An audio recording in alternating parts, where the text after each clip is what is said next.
جذبے جس جوش کے ساتھ وہ بات کرتے ہیں بڑا مشکل ہو جاتا ہے کہ آپ انصاف کر سکیں. اس کے بعد تھوڑی سی کوشش کروں گا. میں سمجھتا ہوں کہ زبان اور تہذیب کسی بھی معاشرے کا سب سے بڑا حصہ ہے, سب سے اہم حصہ ہے, اور بدقسمتی کے ساتھ کہیں نہ کہیں ہم لوگوں نے کچھ اور بننے کی کوشش میں اپنی زبان کو یاد نہیں رکھا, اپنی تہذیب کو یاد نہیں رکھا, جس کی وجہ سے آج ہم کوئی مسائل درپیش ہوتے ہیں, یہ پریشانیاں درپیش ہوتی ہیں.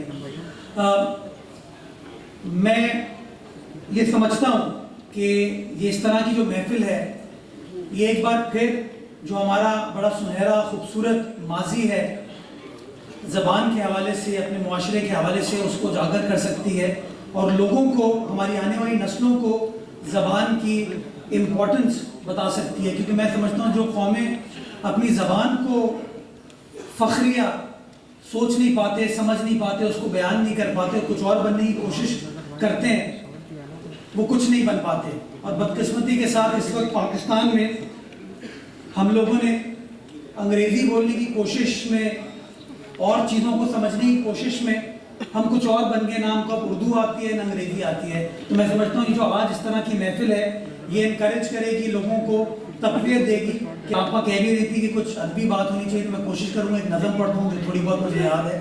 بٹ اس سے پہلے میں ایک صرف گزارش کرنا چاہوں گا کہ جب میں پروفیشنل لائف میں نے قدم رکھا تو تب تک مجھے اردو زبان کی امپورٹنس کا اندازہ نہیں تھا. ہم نے اسکول کالج میں اردو پڑھی لیکن کبھی بھی اس کو پروفیشنلی استعمال کرنے کی کوشش نہیں کی. میں باہر سے پڑھ کے جب پاکستان واپس آیا اور پہلا سال تھا میری پروفیشنل لائف کا, تو ہم کسی کیس کے سلسلے میں وزٹ پر گئے. وہاں کورٹ کا ناظر ہمارے ساتھ تھا, تو وہ انوینٹری دفتر کی بنا رہا تھا. ہم بحیثیت وکیل وہاں موجود تھے, تو ٹائم پاس کرنا تھا, اخبار سامنے پڑا ہوا تھا. تو میں نے اخبار اٹھایا اور اخبار پڑھنا شروع کر دیا. تو میرے ساتھ جو میرا ایک کالگ تھا اس نے کہا, ڈوڈ یو کین ریڈ اردو. اور اس دن مجھے احساس ہوا کہ ہم لوگوں نے انگریزی کے چکر میں, ان تمام اور چیزوں کو سمجھنے کے چکر میں جو اپنی چیزیں ان کو بھولنا شروع کر دیا. جس کو میں فار گرانٹیڈ لیتا تھا کہ میں نے اسکول میں, گھر میں اردو آرام سے بولی, پڑھی, لکھ لیتا ہوں, وہ اور لوگوں نے اس طریقے سے نہیں کی.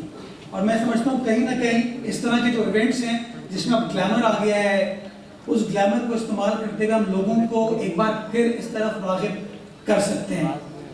سر آپ کی اجازت سے میں ایک نظم پڑھ دیتا ہوں تاکہ کل کے لگے کہ سیاستدان بھی آداب کی بات کرتے ہیں. میں نظم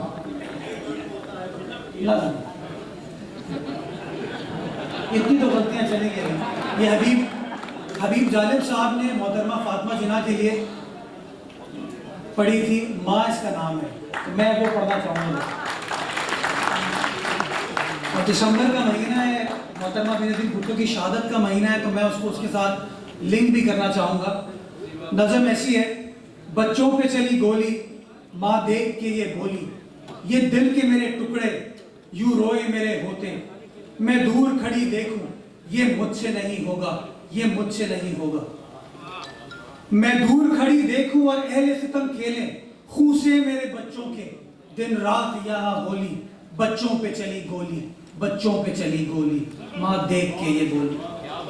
میدان میں نکل آئی ایک برق سی لہرائی, ہر دست ستم کانپا, بندوق بھی تھرائی, ہر سمت صدا گونجی, میں آتی ہوں میں آئی, میں آتی ہوں میں آئی.